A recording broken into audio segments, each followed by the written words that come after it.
नमस्कार, आप देख रहे हैं महान्यूज 7। मैं अनुराग किशोर शिंदे। बढ़ते आज की कुछ ताजा खबरों की ओर। नागपुर के बिनाकी क्षेत्र के नागरिकों ने बिनाकी पुलिया की अधूरी मरम्मत को लेकर फिर से प्रशासन का ध्यान आकर्षित किया।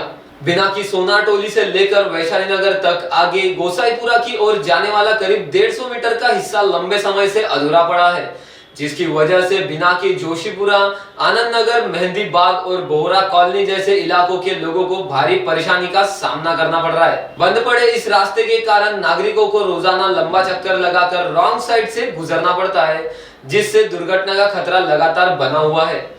स्थानीय विधायक प्रवीण दटके ने यह मुद्दा विधानसभा में भी उठाया था और पुलिया की मरम्मत के लिए मंजूरी मिल चुकी थी, लेकिन प्रशासन की ओर से अब तक कोई ठोस कार्यवाही नहीं हुई। बिनाकी पुलिया सुधार समिति ने प्रशासन से अपील की है कि पुलिया की लंबाई कम कर बस्ती के नागरिकों के लिए यह मार्ग जल्द से जल्द शुरू किया जाए, ताकि लोगों को राहत मिल सके। Bureau report, Mahanews 7 Nagpur.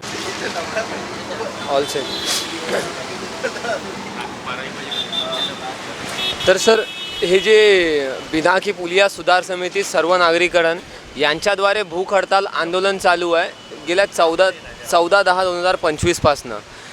तर किती दिवस झाले या आंदोलनाला आणि काय तुमच्या मागण्या आहे? आंदोलन को तो 4-5 महीने के ऊपर हो गया है। वैसे तो पुलिया हमारा 20 साल पुराना है, पर ऐसा है कि पुलिया गवर्नमेंट प्रॉपर्टी होने के कारण हम बस्ती वालों को ऐसा लगता था कि इसका कुछ नहीं हो सकता। पर जब से ये गणेश टेकड़ी का पुलिया टूटा है, मानकापुर ओवरब्रिज की सुधारना की जा रही है, सब पुलिया की सुधारना की जा रही है, तो हमारे बस्ती के पुलिया की सुधारना क्यों नहीं हो सकती? ये पुलिया आगे आने के कारण कमाल चौक से आने वाला रोड ब्लॉक हो गया, जो कि सीधा मंगलवारी को जाता था। अब वो ब्लॉक होने के कारण पुलिया के इस पार की बस्ती को 15,000 घर के लोगों को आने जाने के लिए सीधा रास्ता नहीं है, सबको रॉन्ग साइड से आना जाना पड़ता है। इवन रानी दुर्गावती चौक, कांजी हाउस चौक होते भी कोई व्यक्ति अगर जिसको कमाल चौक जाना है तो उसको भी रॉन्ग साइड से ही आना है। आए दिन एक्सीडेंट होते हैं। आपको दवाखाना है, सामने 2-2 दवाखाने हैं। आपको यहाँ जाना है तो आपको रॉन्ग साइड जाना है, आपको पेट्रोल पंप पे जाना है तो आपको रॉन्ग साइड जाना है। इतनी दयनीय स्थिति में हमको छोड़ा गया कि जैसे हम नागपुर के नागरिक ही नहीं हैं। हमको गडकरी जी ने नियोजन भवन में बुलाया गया था।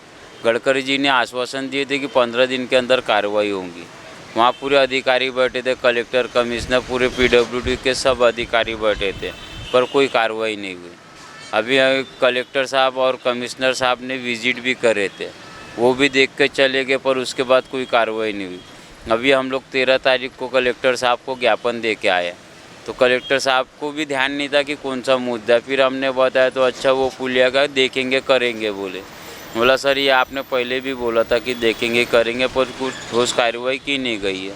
अब हमारा कहना ये है कि ये पुलिया को शॉर्ट करा के हमारे को जो कमाल चौक वाला मार्ग सीधा प्रोसेस करे और सीधा मंगलवारी देवतारे आटा चक्की के पास में उसको जोड़ने का काम करे। आपने ये ज्ञापन कितने बार और कहाँ पे सौंपे हैं? मैंने ज्ञापन गडकरी जी को, मुख्यमंत्री जी को, महसूल मंत्री जी को, प्रवीण दटके जी को, कृष्णा खोपड़े जी को, नितिन राउत जी को, मनपा आयुक्त को, सह आयुक्त को, इंजीनियर को, सबको हर जगह मैंने आवेदन दे चुका हूँ। उसका अभी तक कुछ रिजल्ट आया है? कोई रिजल्ट नहीं, कोई सुनने वाला नहीं, कोई पूछने वाला नहीं। गडकरी जी ने हमको बोले थे 15 दिन के अंदर कार्रवाई करेंगे। प्रवीण दटके जी ने हमारी मदद करें, उनने हमारा मुद्दा विधानसभा में भी उठाए थे। वो मुद्दा उठाने के बाद PWD मंत्री ने ये भी कहा गया था कि यहाँ पुलिया की सुधारना की जाएंगी, पर उसके बाद वो भी मामला ठंडे बस्ते में गया। मेरी अधिकारी से बात हुई थी, तालेवार साहब है PWD के, उनको ये नहीं मालूम था कि मैं बिनाकी का रहवासी हूँ। मैं उनके कैबिन में बैठा था। उनने ऐसा मजाक बनाया कि बस्ती के लोगों का कि वो पुलिया कभी हो ही नहीं सकता है, यानी तुम मर रहे हो तो हमेशा मरते रहो, इसकी सुधारना नहीं की जाएंगी। अभी यहाँ कोई नेता का एक्सीडेंट हुआ पे तालेवार साहब ने, PWD के जो ये है उनके अंदर में आता है PWD मंत्रालय, जो सिविल में बैठते हैं कारपोरेशन ऑफिस में। अब जो ऐसे कभी कोई मंत्री को या कोई अफसर का एक्सीडेंट होगा उसके बाद पुलिया की सुधारना होंगी, क्या हमने हमारा जीवन त्याग देना उसके बाद में पुलिया की सुधारना होंगी, ये हमको जानना। और जैसा आपने सभी को ज्ञापन सौंपा, सारी चीज़ें हुई, और अभी तक कोई परिणाम निकल कर सामने आया नहीं है, तो इस आंदोलन को उग्र रूप देना।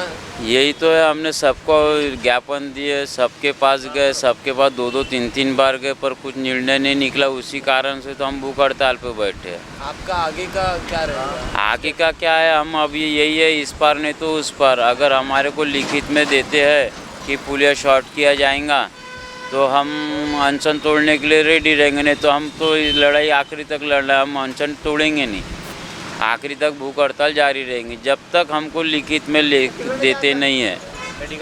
आज हम बताइए, हमारे 40 साल की उम्र हो रही है, हमारा जीवन निकल गया, पर हम आने वाली पीढ़ी को क्या देंगे? ये रॉन्ग साइड ही देंगे क्या?